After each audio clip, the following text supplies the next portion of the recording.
Hello and welcome to viewpoint. Already పశ్చిమాసియాలో యుద్ధం మేఘాలకి తెరపడడం లేదు. విపరీతంగా ఆ మేఘాలు గర్జిస్తూనే ఉన్నాయి. అటు ఇరాన్, ఇటు అమెరికా కూడా తగ్గేదే లేదంటున్నాయి. మరి ఈ నేపథ్యంలో అమెరికా, ఇరాన్ మధ్య ఘర్షణలు మళ్ళీ పతాక స్థాయి చేరుకున్నట్టుగా చెప్పచ్చు.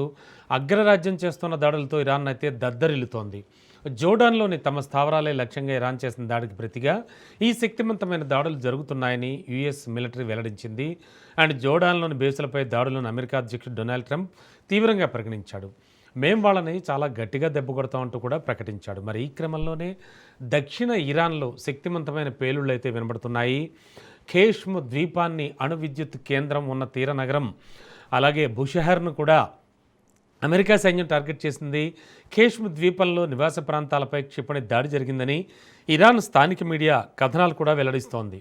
ఇక జోర్డాన్లో ఉన్న ఎయిర్ బేస్ కమాండ్ సెంటర్ను టార్గెట్ చేశామని ఐఆర్జీసీ వెల్లడించింది. అమెరికా బెదిరింపులు కొనసాగుతున్నంతకాలం ఇరాన్ వైపు నుంచి ప్రతిఘటన అయితే ఉంటుందని హెచ్చరించింది. అయితే ఇరాన్ ప్రయోగించిన బ్యాలిస్టిక్ క్షిపణులను తామైతే అడ్డుకున్నామని యుఎస్ సెంట్రల్ కమాండ్ పేర్కొంటోంది. తాము డజన్ల కొద్దీ ఇరాన్ లక్ష్యాలపై దాడులు చేసినట్లుగా పేర్కొంది. ఇంతకాలం ఇరాన్ గల్ఫ్ దేశాలకే పరిమితమైనటువంటి యుద్ధం బుధవారం మరో టర్న్ తీసుకుందని చెప్పాలి. ఈజిప్ట్లోని డమియెటా పోర్ట్లో ఉన్నటువంటి అమెరికాకు చెందిన గ్యాస్ ట్యాంకర్పై డ్రోన్ దాడి చేసింది. అండ్ దీంతో ఎల్ఎన్జీ లోడింగ్ కానీ ఇతర ప్రక్రియలు జరుగుతున్న టైంలో ఈ దాడి జరగడంతో చాలా భారీగానే మంటలు ఎగిసిపడి వేగంగా మరో ట్యాంకర్ కూడా విస్తరించాయని చెప్పచ్చు. దీంతో అత్యవసర సహాయక బృందాలు నావికులను అక్కడి నుంచి తరలించడం కూడా జరిగింది. ఇంధన నిల్వలు ఉన్నటువంటి మరో కంట్రీకి ఘర్షణలు విస్తరించడంతో యుద్ధం తీవ్ర రూపం దాల్చుతోందేమో అనేటువంటి ఆందోళన అయితే వ్యక్తమవుతోంది.